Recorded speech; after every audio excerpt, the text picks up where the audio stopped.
SI గారు చూస్తారేంటి? మీ duty మీరు చెయ్యండి. వీళ్ళని అరెస్ట్ చెయ్యండి.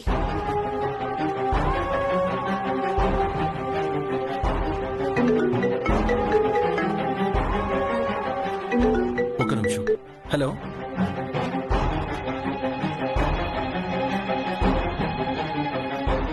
కానిస్టేబుల్స్ అరెస్ట్ చేయండి.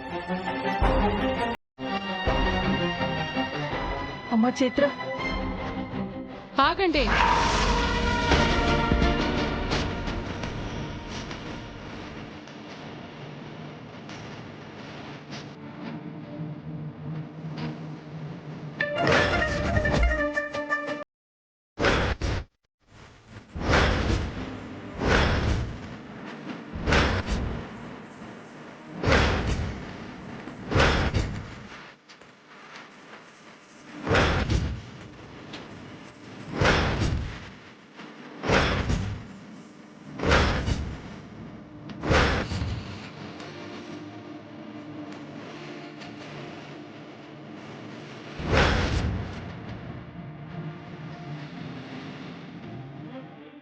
ఎస్ఐ గారు, ఏ ఆధారంతో వాళ్ళని అరెస్ట్ చేస్తున్నారు?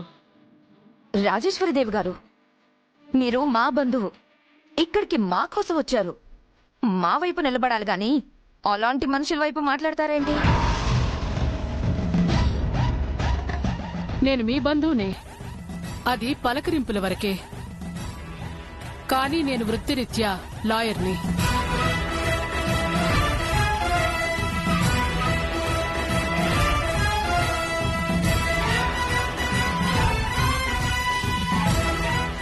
నా ముందు అన్యాయం అక్రమం జరిగితే సహించలేను.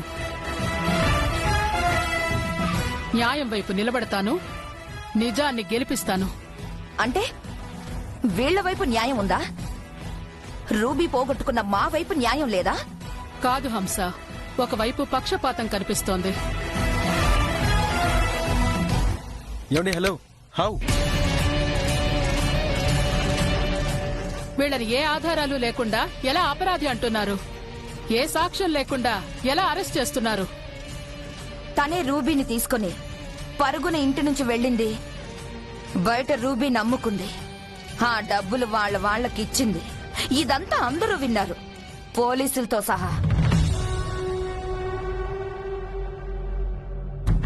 ఒకటి చెప్పండి, రూబీ తీసుకునేటప్పుడు గాని తను పరిగెత్తేటప్పుడు గాని ఆమె దగ్గర రూబీ ఉందని మీరెవరైనా చూసారా?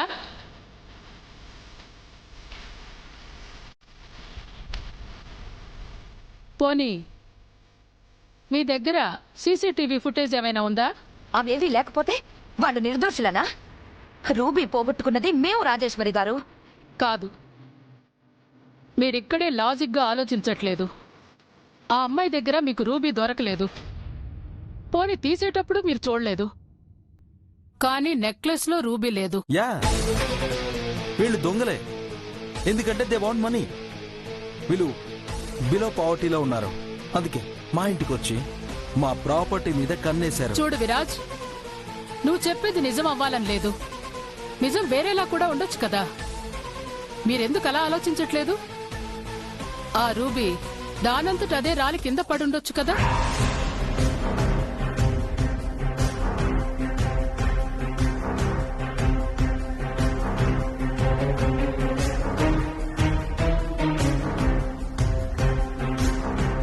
ఎస్ఐ గారు, ఒక పని చేద్దాం. అసలు కనపడకుండా పోయిన రూబీని మొదట వెతుకుదాం. దొరక్కపోతే అప్పుడు ఆలోచిద్దాం. రాజేశ్వరి గారు, దొంగతనం అయిన వస్తువు గురించి వెతకడం అనవసరం, టైం వేస్ట్. 100 మంది దోషులు తప్పించుకున్నా పర్వాలేదు, ఒక నిర్దోషికి మాత్రం శిక్ష పడకూడదని మన పెద్దలు చెప్తారు. ఒకసారి వెతుకుదాం, టైం వేస్ట్ అయినా పర్వాలేదు.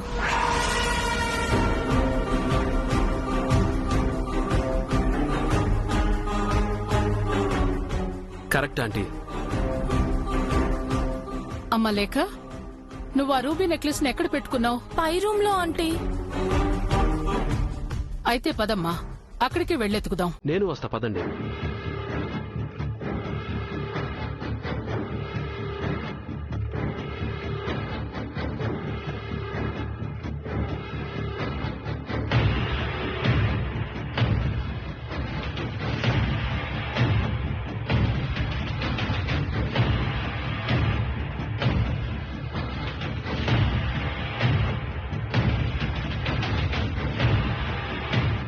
ఆనంద్ నువ్వు అటెళ్ళు వెతుకు. ఓకే. లేక నువ్వు అక్కడ వెతుకమ్మా.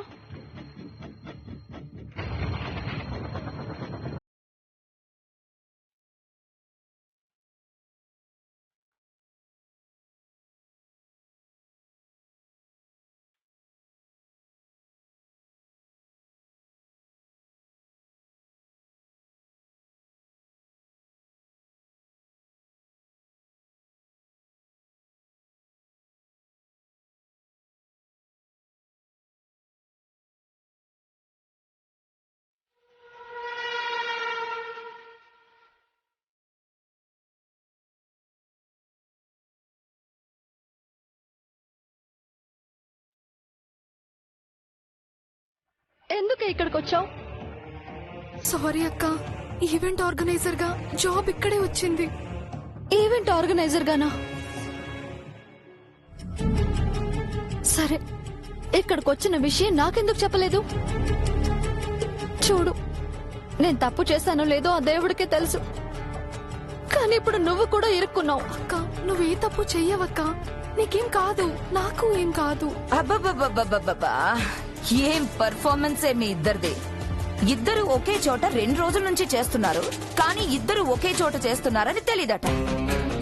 నిజం మేడం, నేను మా అక్క కనబడకుండా తిరిగాను. ఏయ్! చెప్పిన అబద్ధాలే మళ్ళీ మళ్ళీ చెప్పకు. ఎన్నిసార్లు చెప్పినా అబద్ధం నిజమైపోదు. అత్తయ్య అరవకు, కూల్. కొంచెం ఎనర్జీ సేవ్ చేసుకో.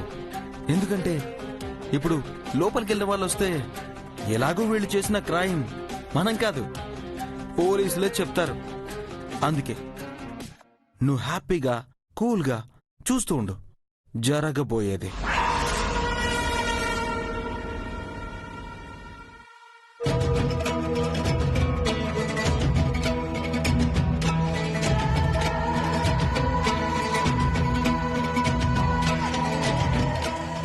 ఏమండి,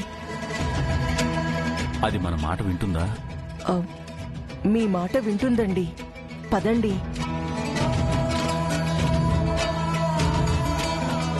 హంస, జరిగిందేదో జరిగింది. ఈ వ్యవహారం పోలీసుల దాకా వెళ్లడం అవసరమా చెప్పు? హంస, ఏదైనా ఉంటే ఒకవేళ వాళ్లదే తప్పుంటే మనం మందలించి పంపించేద్దాం. హంస, తను అలాంటి అమ్మాయి కాదని నాకు అనిపిస్తుంది. పాపం ఆడపిల్లలు కదా హంస, ఒక్కసారి ఆలోచించు. ఇదంతా వచ్చింది నీ వల్లే వదినా. పని చేసుకోవడానికి వచ్చిన వాళ్ళని గుమ్మం బయట నిల్చోబెట్టి మాట్లాడాలి. గుమ్మం లోపలికి రానిస్తే ఇలాంటివే జరుగుతాయి.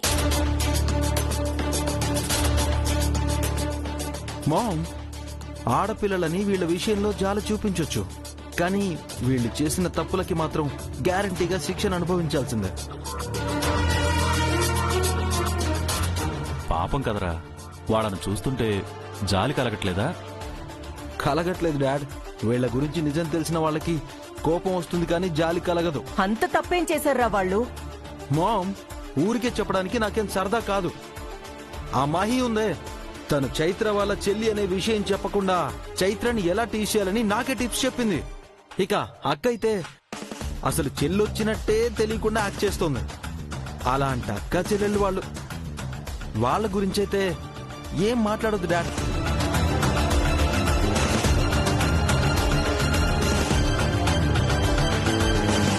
విరాజ్ కరెక్ట్ గా చెప్పాడు. వీళ్లనైతే అస్సలు క్షమించే ప్రసక్తే లేదు. లోపల వెళ్లిన వాళ్ళకి రూబీ దొరకలేదో అప్పుడుంటుంది వీళ్ళకి. ఖచ్చితంగా పోలీసులకు అప్పగించి శిక్ష వేయించి చర్లపల్లి జైల్లో వేయించి రాళ్లు కొట్టిస్తాను.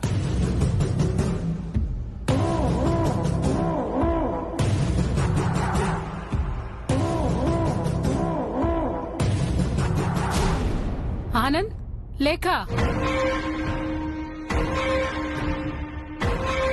ఆంటీ, ఆనంద్, రూబీ ఆ మంచం కింద ఉంది చూడు. Okay aunty.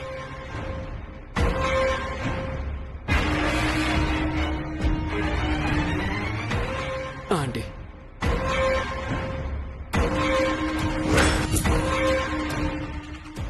అక్కడే.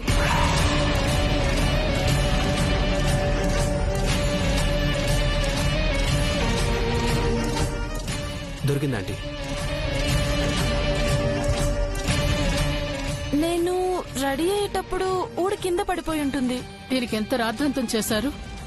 పాపం 2 ఆడపిల్లల్ని దొంగలుగా అందరి ముందు నించోబెట్టారు.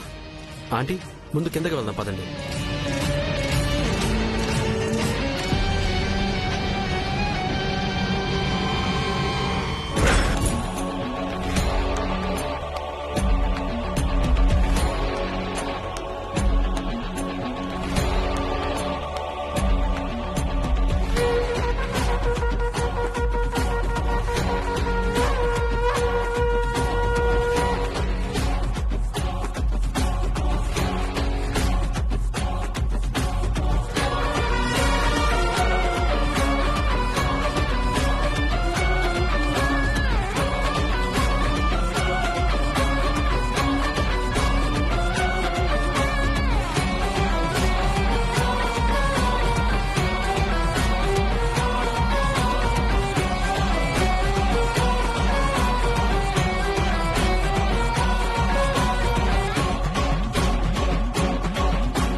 రూబీ దొరికింది.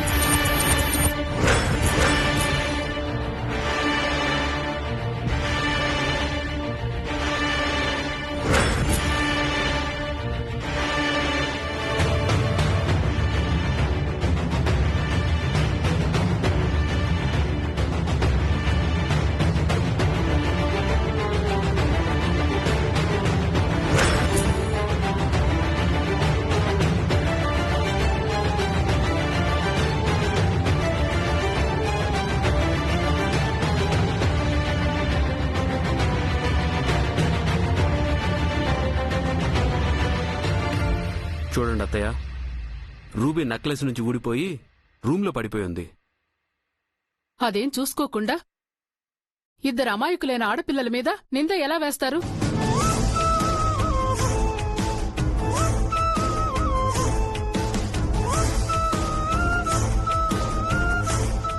ఒక మాట అనే ముందు చాలా ఆలోచించానాలి.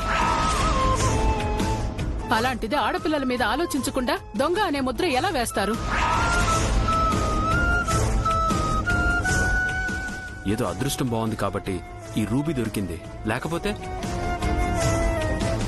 ఏముందిరా, ఈ పాటికి జైలుకెళ్లేవాళ్లు.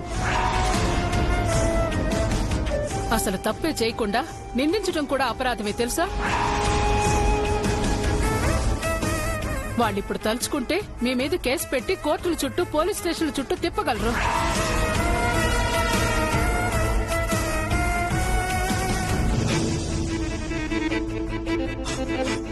తను అనుమానాస్పదంగానే బిహేవ్ చేసింది కదా. అది నీ మనసులో ఉంది హంస. నీ మనసులో ఒకటి పెట్టుకుంటే నువ్వెలా సాధిస్తావో అందరికీ తెలుసు. మీరెందుకమ్మా బాధపడుతున్నారు?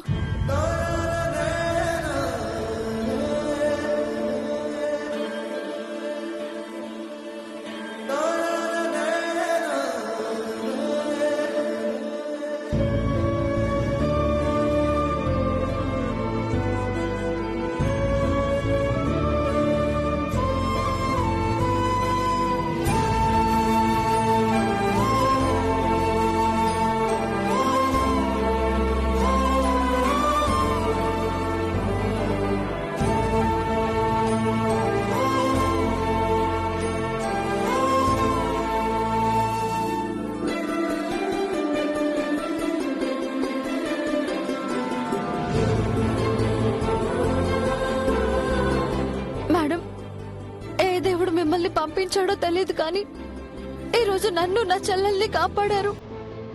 చూడమ్మా, న్యాయం మీ వెనక ఉంటే దేవుడు మీ వెనక ఉన్నట్టే. అయినా ఏంటి కన్నీళ్లు? చాలా థ్యాంక్స్ మేడం. థ్యాంక్స్ నాకు కదమ్మా, ఆనంద్ లేఖలకి.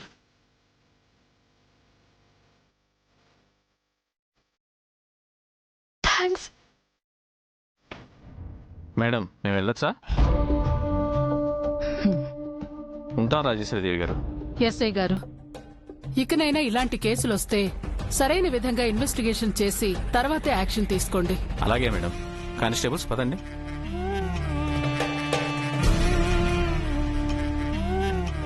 ఆంటీ, వాళ్ళు నిరపరాధులని మీకెలా అనిపించింది?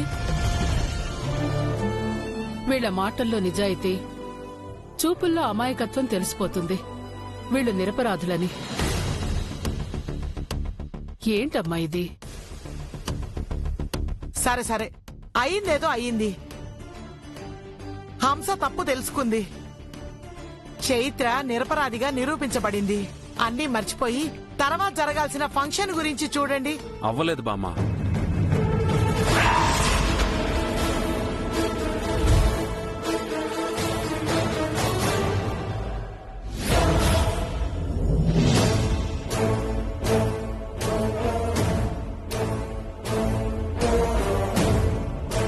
వాళ్ళకి చేసిన అన్యాయానికి, అన్న మాటలకి, అవమానాలకి ఇది సరిపోదు. బాధితులైన చైత్ర మహిళకి అత్తయ్య సారీ చెప్పాలి.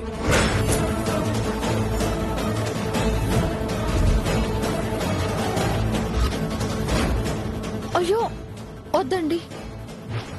మా తలరాత ఇలా ఉంటే ఎవరేం చేయగలరు? మీకు తెలియదు చైత్ర గారు, మాట అనటం, వేలెత్తి చూపించడం ఎంత తేలిక. కాని పడిన మీకే తెలుస్తుంది ఆ నొప్పి. ఏ తప్పు చేయకుండా శిక్షణ అనుభవించిన మీకు క్షమాపణ, ఓదార్పు. వాళ్ళకదే శిక్ష. అవును హంస, ఆనంద్ కరెక్ట్ గా చెప్పాడు. వాళ్ళకి సారీ చెప్పు. సారీ.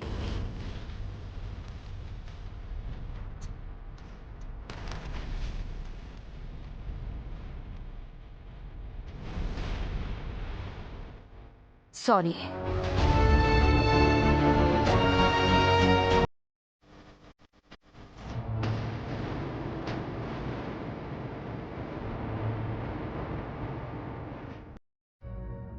సరే, పెళ్లి వాళ్ళు వచ్చే టైం అయింది. ఏర్పాట్లు అవి చూడాలి. ఒరే ఆనంద్, విరాజ్, మీరిద్దరూ వెళ్ళండి.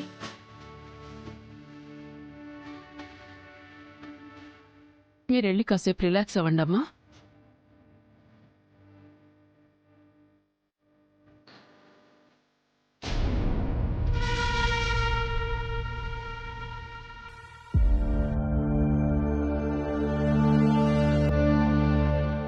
ఈ చైత్రకి ఆ నెక్లెస్ మీద, దాంట్లో ఉన్న రూబీ మీద కన్నుంది.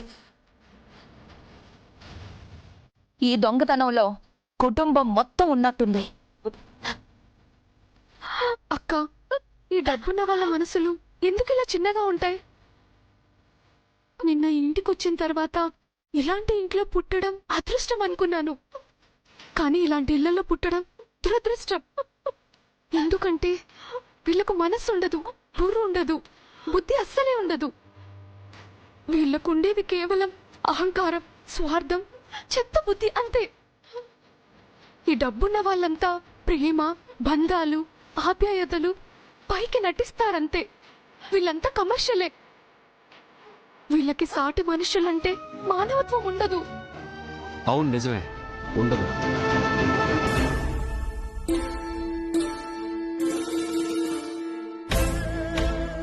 అవును మహి, నువ్వు చెప్పింది నిజమే. మాకు డబ్బుందనే అహంతో తలపోగరెక్కుంటాం. చైత్ర గారు, మీకిలా జరిగినందుకు నేను నిజంగా చాలా సిగ్గుపడుతున్నాను. మా వాళ్ల తరపున మరోసారి మీకు నేను క్షమాపణ చెప్తున్నాను. ఆనంద్ గారు, మీరెందుకండి క్షమాపణ చెప్పడం? ఒకానొక పాయింట్లో మీరంటే ఏంటో కూడా తెలిసి నేను చూస్తూనే ఉన్నాను. కానీ జరిగేదాన్ని ఆపలేకపోయాను. అలాంటప్పుడు వీళ్లతో పాటు నేను తప్పు చేసినట్టే కదా. మీ తప్పేం లేదండి. మీరు ఆ మేడం లేకపోతే ఈ రోజు మేము ఏమయ్యే వాళ్ళము? ఎవరున్నా ఎవరు లేకపోయినా మీ వెనక నిజం, నిజాయితీ, న్యాయం ఉన్నాయి. వాటిని ఆపడం మనల్ని సృష్టించిన ఆ దేవుడి వల్ల కూడా కాదు. సరేనండి, మేము వెళ్తాం. అదేంటి మీరు వెళ్ళటం ఏంటి? అమ్మా చైత్ర, మీరు వెళ్ళకూడదమ్మా. అవును, ఎందుకు వెళ్తున్నారు? ఇంత జరిగాక ఏ మొహం పెట్టుకుని ఇక్కడ ఉంటామండి? మీరే తప్పు చేయలేదమ్మా, మీరెందుకెళ్ళాలి? అమ్మా చైత్ర, ఈ ఫంక్షన్ కి మొదటి తోరణాలు కట్టి ప్రారంభించావు. చివరి వరకు ఉండకపోతే ఈ ఫంక్షన్ కి అర్థమే ఉంది చెప్పు. మీరు ఉండకపోతే మాకు చాలా బాధగా ఉంటుందమ్మా. అవును చైత్ర గారు, మీరు నిజంగా మా అందరినీ క్షమించారంటే ఖచ్చితంగా మీరు ఈ ఫంక్షన్లో ఉండాల్సిందే. ఏంటమ్మా ఆలోచిస్తున్నారు? చూడు, మీకు సపోర్ట్ చేసేవాళ్ళు ఎంతమంది ఉన్నారో. వీళ్ళ కోసమైనా ఉండమ్మా.